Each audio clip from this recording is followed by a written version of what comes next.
Hello, BookTube. I had an errand to run this morning, and while I was walking to that errand, I walked past the local library and saw that there were um, a few carts full of books available for people to come and take for free. So on my way back from having run that first the errand, I browsed those carts and picked up two books.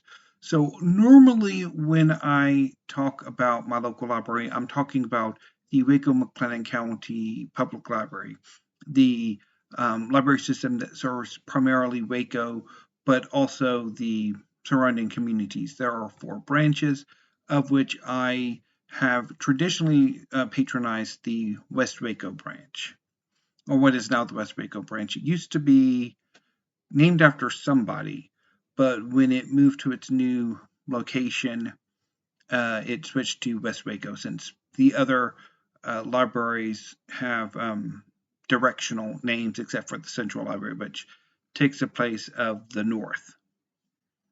But anyway, so while I lived in Waco, that's the library I went to, and I continued to patronize that library after I moved to McGregor, although I haven't been back to that library since the pandemic started. And there is a local library in McGregor called the McGinley Memorial Library that I used to go to when I was much younger, when I was a teenager. But I stopped going, and when I moved back, I never got into the habit of going to that library, although I did drop off books there because the Waco Library has an agreement with the surrounding libraries that you can basically take books back to those libraries, and I think you can even do a few other things as well. But I've never really done it. I've always taken the bus to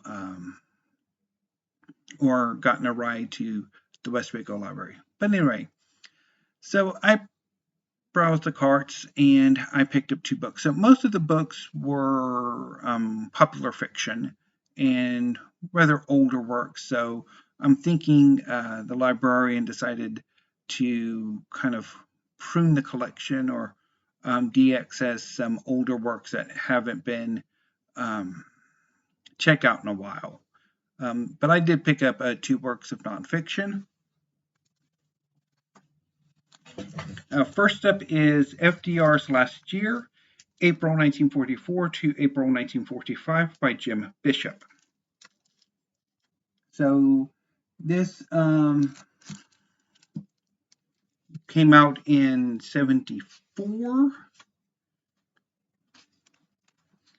and appears to be very detailed and looks to be going month by month.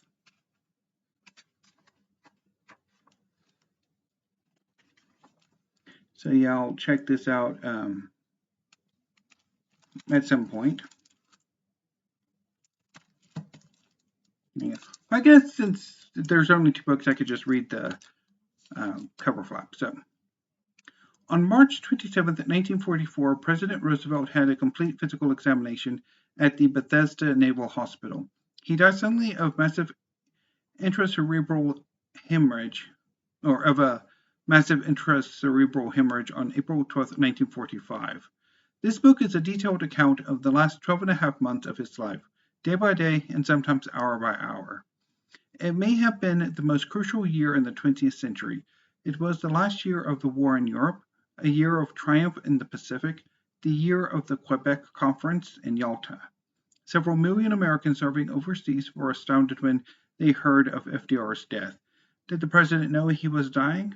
Was there a conspiracy of silence? Why was he allowed to run for a fourth term? The authenticity of this book is irresistible because it is based on hundreds of interviews with secretaries, the Secret Service men, the doctors, the political cronies, and the relatives of FDR. Many of the people who were closest to the president during his last year and have never spoken out before. Why did these people support FDR's Lonely Hearts affair with Lucy Rutherford? What did they have to say about the diplomatic misunderstandings and blunders at Yalta? This book is a highly intimate portrait of a great leader in his time of trial. It is also a carefully documented account of the world-shaping events of a momentous year in our history. And the second book is unfortunately covered up by the barcode, but it's O'Keeffe and Stieglitz, an American romance by Benita Eisler. So I think this is a joint biography of Georgia O'Keeffe and I don't quite know who Stieglitz is, but apparently a romantic partner of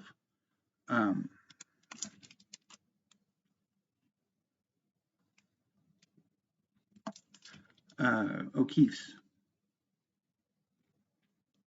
So let's read this. Finally, a woman on paper. With those words spoken by Alfred Stieglitz on first seeing drawings by Georgia O'Keeffe in 1916, the legendary romance and long marriage partnership of these two artists began. They met when modernism was taking root in America, pioneered by Stieglitz in his famous gallery, 291. In this remarkable double portrait, based upon 5 years of exhaustive research and access to newly discovered documents, Benita Eisler has recreated this era of promise as personified by two of its key figures. Almost 24 years his junior, O'Keeffe was the Eve that Stieglitz sought in his quest for an authentic American idiom. Captivated by Stieglitz's fame and passion, O'Keeffe could not have found a better champion, one who, acting as her dealer, used any and all means to promote her painting. Nonetheless, this often mutually beneficial union was threatened by each partner's driving ambition and other loves. O'Keeffe's for women as well as men, Stieglitz for very young girls and women alike. Before her marriage, O'Keeffe was involved with Stieglitz's protege, the photographer Paul Strand. Later, Stieglitz and O'Keeffe were both lovers of Strand's first wife, Rebecca. The hidden story of this complex quartet provides a subplot to the book. So, yeah.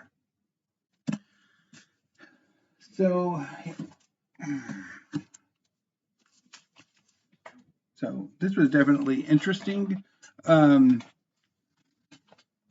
Maybe I should at some point make a point to go visit my local library. Although normally when I try to do my in-town errands, they're on Mondays, and the library isn't open on Mondays. Also, right now it is incredibly hot, and I am not going to leave the house except for fairly early in the morning to avoid the heat, because no, I am not going to do that. So it will be, if I ever do go visit the McGinley Memorial Library, it will be well into the autumn and possibly even into the winter, because again, I don't drive. I walk everywhere, or at least in town I do, which is why I like where I live, because pretty much what I need is within walking distance. Although, yeah, I have like food deliveries and stuff, but anyway. So yeah, and it wasn't a bad walk. I mean, it was hot. I mean, it was already in the 80s by that point in the morning. But, and of course, the going to like the direct route was a bit difficult because there's some construction going on Main Street. So like a month or so ago, a food truck had like a metal roof set up with some benches, park benches placed underneath it, so people can get snow cones and have it there. Although I don't know necessarily if they're going to, if that means that the food truck's going to be year-round now, or if it's just going to be seasonal like it has been. And then there was some renovation of used to be an insurance office that's now a dental or dentist office. And there's also, and the most annoying bit of construction, because it's been going on for months now, is there's some storefronts that are about a block away on my side of the street that's they're basically it's been available for years now, pretty much since I moved here, and finally somebody is trying to fix it up. I'm thinking to do like a corporate or a commercial flip. So they're basically fixing up the exterior facade. I think they're doing some stuff on the inside, although I don't know for sure because I can't really see into the interior.